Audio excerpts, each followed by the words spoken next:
मेरी क्लास में एक बार फिर से आपका स्वागत है। आज का ये वीडियो केवल और केवल कॉम्पिटिटिव एग्जाम्स की तैयारी करने वाले छात्रों के लिए नहीं है, बल्कि एग्जाम पास आ रहे हैं और ये एग्जाम जो है 10th 12th सभी बोर्ड्स के एग्जाम आ रहे हैं। पहली से लेकर 10वीं, 10वीं से लेकर 12वीं, 12वीं से लेकर फिर ग्रेजुएशन, पोस्ट ग्रेजुएशन सबके एग्जाम्स जो आने वाले हैं। साथ ही साथ कॉम्पिटिटिव एग्जाम्स भी आने वाले हैं। आपकी पीएससी की परीक्षा जो है वो भी होने वाली है। बड़ी समस्या जो है वो ये है, चीजों को जो है पढ़ें कैसे, याद कैसे रखें। 2-3 समस्याएं ये होती हैं। एक तो हम पढ़ रहे हैं, याद नहीं रहता, बार बार रिवीजन करना पड़ता है, टाइम बहुत कम है। कैसे स्टडी करें? तो स्टडी करने के जो है थोड़े से कुछ टिप्स जो है वो मैं आपको बताना चाहता हूँ। सबसे पहली बात तो ये है, याद नहीं रहता। याद नहीं रहता तो कोई बात नहीं, जरूरी नहीं है कि हम हर चीज जो है अपने दिमाग में याद करके रखें। और वैसे भी नेचर ने जो है हमें एक बहुत अच्छी चीज दी है, भूलने की आदत। क्योंकि अगर हम नेचर ने हमें ये भूलने की आदत नहीं दी होती तो हमारे दिमाग में इतनी सारी चीजें भर जाती कि दिमाग जो फट ही जाता। तो ये तो बहुत अच्छी चीज है कि नेचर ने हमें भूलने की क्षमता दी है। हम टाइम टू टाइम वो चीजें भूल जाते हैं जो हमें भूलना चाहिए, लेकिन कई बार ऐसा हो जाता है कि हम वो भी चीजें भूल जाते हैं जो हमें याद रखना चाहिए। ये एक बड़ी समस्या होती है ना। तो ये कैसे जो है, इन समस्याओं से कैसे निपटा जाए, उसकी बात हम करने वाले हैं। ठीक है, सबसे पहली बात तो ये है कि आप स्मार्ट स्टडी करें, गधों की तरह जो है नहीं पढ़ें। स्मार्ट स्टडी का मतलब ये होता है कि विल्फ्रेड परेटो एक बहुत महत्वपूर्ण जो है इटली के दार्शनिक, समाजशास्त्री, अर्थशास्त्री थे। विल्फ्रेड परेटो जो है उन्होंने एक सिद्धांत दिया था, 2080 का सिद्धांत, 2080 थ्योरी इसको कहते हैं। विल्फ्रेड परेटो का ये मानना था कि हमारी जो 20% एफर्ट्स होते हैं वो 80% रिजल्ट्स में जो है कन्वर्ट होते हैं। मतलब हम क्या करते हैं कि हम अपने सिलेबस में सारी चीजें जो है पढ़ जाने की कोशिश करते हैं, और वहीं हमसे जो है सबसे बड़ी गलती होती है, क्योंकि मैंने कहा ना कि हर चीज हम याद नहीं रख सकते। हम कम पढ़ें लेकिन अच्छा पढ़ें। हम जितना भी पढ़ें बहुत ध्यान से पढ़ें, अच्छे से पढ़ें। तो सबसे पहली चीज ये है कि हम कम पढ़ें लेकिन अच्छा पढ़ें। हम 20% पढ़ें, वही 20% जो है हमारे 80% रिजल्ट देंगे। आप कहेंगे हम 20% ही पढ़ें, तो देखिए पूरा का पूरा सिलेबस तो आपके एग्जाम में वैसे भी नहीं आने वाला। और निश्चित रूप से जो है ये होता ही है कि हम अपने कुछ चीज़ें जो है जो इम्पोर्टेंट्स होती हैं वो हम निकाल कर रखते हैं। आप उन चीज़ों को बहुत अच्छे से जो है पढ़कर जाएं, एग्जाम में जो है उन चीज़ों को बहुत अच्छा जो है लिखें। ऐसा ना करें कि हमने सब कुछ पढ़ लिया लेकिन एग्जाम में जो है सब में थोड़ी थोड़ी चीज़ें जो है लिख कर आ गए, तो आपका रिजल्ट जो है बहुत अच्छा नहीं आएगा, ये आप मान कर चलें। 10th और 12th के बोर्ड के एग्जाम होने वाले हैं, बहुत जरूरी है, आप सबके लिए ये बहुत जरूरी है कि मैं जो चीज ये बता रहा हूँ इसको जो है फॉलो करें। विल्फ्रेडो परेटो ने जो कुछ भी कहा वो उन्होंने नेचर की सारी जो है एग्जाम्पल्स को लेते हुए बताया। उन्होंने कहा देखिए सबसे पहली बात तो ये है, चूंकि वो एक अर्थशास्त्री भी थे, उन्होंने कहा दुनिया का 80% पैसा जो है 20% लोगों के पास है। उन्होंने कहा दुनिया का 80% अनाज 20% जमीन पर पैदा होता है। दुनिया के 80% आविष्कार जो है वो 20% वैज्ञानिकों ने किए हैं।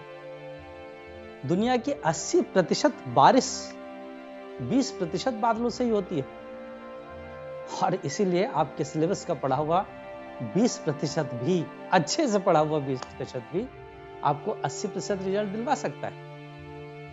हमारे YouTube जो चैनल्स हैं इनके साथ भी ऐसा ही होता है। हमारा जो वॉच आवर आता है, लोग जो देखते हैं, उनमें से 80% जो वॉच आवर है वो ऐसे लोगों से आता है जिन्होंने हमारे YouTube चैनल को सब्सक्राइब नहीं किया है।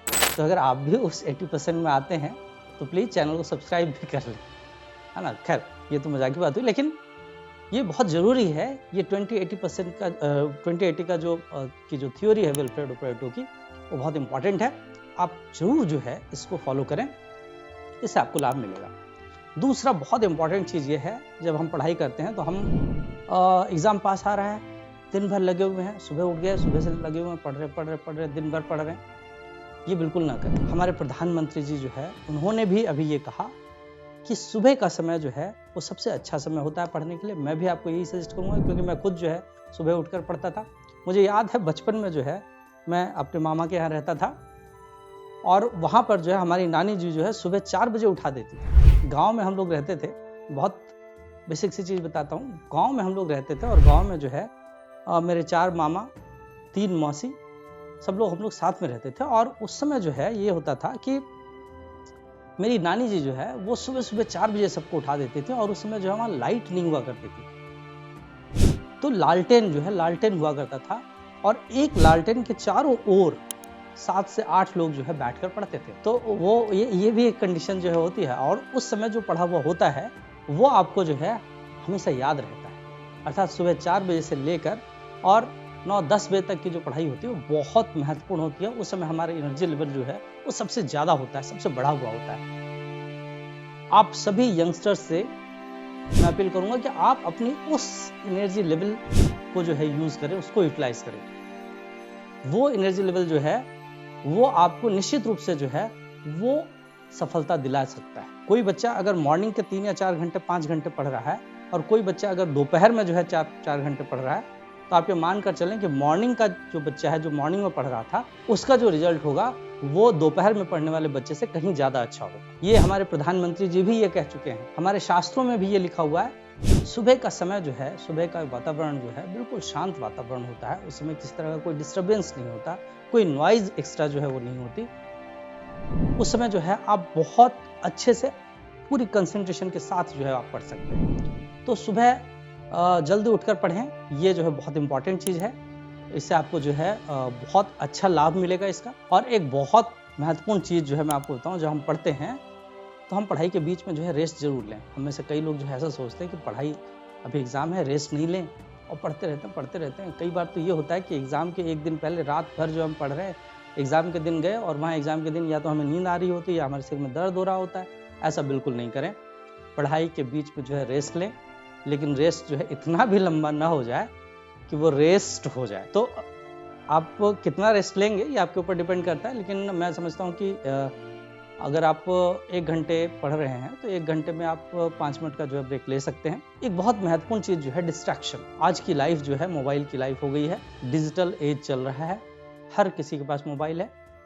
जब हम पढ़ रहे होते हैं, एक नोटिफिकेशन जो है आपके व्हाट्सएप का, एक फेसबुक का, एक इंस्टा का एक नोटिफिकेशन आता है, हम फटाफट जो है उसको, क्योंकि हमारा ब्रेन जो है ना उस नोटिफिकेशन के लिए इतना ज़्यादा जो है हैबिचुअल हो चुका है कि जैसे ही वो नोटिफिकेशन हमारे मोबाइल पर आता है, हम फटाक से हमारी उंगली सीधे जो है वो मोबाइल पे चली जाती है और फिर हम जो है उसको देखना शुरू कर देते हैं, और वो पूरी पढ़ाई जो हम पूरा कंसंट्रेशन जो वहाँ पे हमारा बना हुआ था वो कहीं ना कहीं जो है वो टूट जाता है। एक और बहुत अच्छा मेथड मैं आपको बताता हूँ। आप किसी भी काम को करने के लिए, ये एक बहुत अच्छी थ्योरी है कि आप किसी भी काम को करें, उस काम को जो है 4 भागों में बांट लें, 25-25-25-25, अर्थात 25% के 4 हिस्सों में बांट कर जो है उस काम को अगर आप करेंगे तो वो काम जो है बड़ी आसानी से जो है हो जाएगा। मेरा 7 साल का बच्चा है, कई बार जो है उसको चीज़ें याद करानी होती हैं। अभी कल परसों जो है उसको स्टोरी टेलिंग की उसकी कंपटीशन था, और एक स्टोरी जो है, एक लंबी चौड़ी सी जो स्टोरी थी, वो मुझे उससे लर्न कराना था। अब मुझे लगा कि इसको कैसे लर्न कराऊं, क्योंकि इतने छोटे बच्चे को स्टोरी लर्न कराना जो है मुश्किल काम होता है। तो मैंने 3 से 4 दिन जो है उसको लर्न कराने में मैंने लिए। पहले दिन जो है मैंने जो 1/4 पार्ट था वो मैंने उसका कंप्लीट कराया। अगर 12 लाइनें थी तो 12 लाइनों में से 3 लाइनें जो है मैंने उस दिन उसको कराया। दूसरे दिन फिर मैंने जो है 3 लाइन उसको लर्न कराई, और पहले दिन की 3 लाइनें जो है वो उससे कहा कि वो भी मुझे सुनाओ। तो दूसरे दिन उसको जो है 6 लाइनें लर्न हो गई। तीसरे दिन फिर से जो है मैंने उसको नई 3 लाइनें सिखाई, और उसके बाद उससे पहले की 2 जो दिनों में 6 लाइनें सिखाई थी वो उससे फिर पूछा। इस तरह से जो है मैंने उसको लर्न कराया, और उसने लर्न किया और अच्छा बोल कर आया। तो ये कुछ छोटी छोटी चीज़ें होती हैं, कुछ छोटी छोटी टिप्स होती हैं जिससे जो है आपको एग्जाम में जो है मदद मिलेगी, आप अच्छे से पढ़ पाएंगे। हाँ, अपने रूम को व्यवस्थित रखें। मैं पहले भी जो है ये बता चुका हूँ कि हम एग्ज़ाम के समय जो है अपने सारे सिलेबस को, अपनी सारी किताबों को फैला कर रखते हैं, और हमें लगता है कि बस कोई आकर देख ले हमें कि हम कितना पढ़ रहे हैं। ये बिल्कुल नहीं करें। आप बिल्कुल जो है अगर ऐसा करते हैं तो आपको कुछ भी याद नहीं रहेगा। मैं बार बार कहता हूँ कि आप एक ही चीज़ को बार बार पढ़ें, बार बार पढ़ें, बार बार पढ़ें। जितने बार आप पढ़ेंगे उतना ज़्यादा आपको जो है लाभ मिलेगा। तो आप एक चीज़ को जो है बार बार पढ़ें, उससे जितना आपको लाभ मिलेगा उतना लाभ बहुत सारी चीज़ों को एक बार पढ़ने से बिल्कुल नहीं मिल सकता। किताबों को फैलाएं नहीं, सिलेबस को फैलाएं नहीं, शॉर्ट नोट्स बनाकर जो है अपने रखें, और उसको जो है बार बार रिवाइज करते चलें। तो ये कुछ चीज़ें थी। मेरे छोटे भाई बहन वगैरह भी हैं जो लोग जो है 10th और 12th के एग्ज़ाम दे रहे हैं। उन सभी लोगों को जो है उनके एग्ज़ाम के लिए जो बहुत बहुत शुभकामनाएं। आप सभी लोगों को जो है आपके एग्जाम्स के लिए जो है बहुत बहुत शुभकामनाएं। आप अपना बेहतर देने की कोशिश करें, दिमाग में बिल्कुल स्ट्रेस न लें, क्योंकि स्ट्रेस के दौरान जो है हमें जो याद होता है वो भी हम भूल जाते हैं। तो बेहतर है कि स्ट्रेस लेने के बजाय जो है, अगर कभी आपको स्ट्रेस आता है तो आप जो है अच्छे दिनों की याद करें। आप ये सोचें कि ठीक है एग्ज़ाम होगा, उसके बाद हम यहाँ पर घूमने भी जा सकते हैं। एग्ज़ाम होगा तो पापा हमें यहाँ ले जा सकते हैं, हमें ये दिलवा देंगे। ये आप सोचें, अच्छे दिनों को जब हम याद करते हैं तो स्ट्रेस जो है वो अपने आप कम हो जाता है। ये पर्सनल अनुभव भी मैं आपको बता रहा हूँ। तो बिल्कुल स्ट्रेस न लें और बेहतरीन तरीके से जो है अपनी पढ़ाई जो है वो करें। आप बहुत अच्छा कर सकते हैं, बहुत अच्छा करेंगे। इन्हीं शुभकामनाओं के साथ आज के इस वीडियो में इतना ही। थैंक यू, धन्यवाद।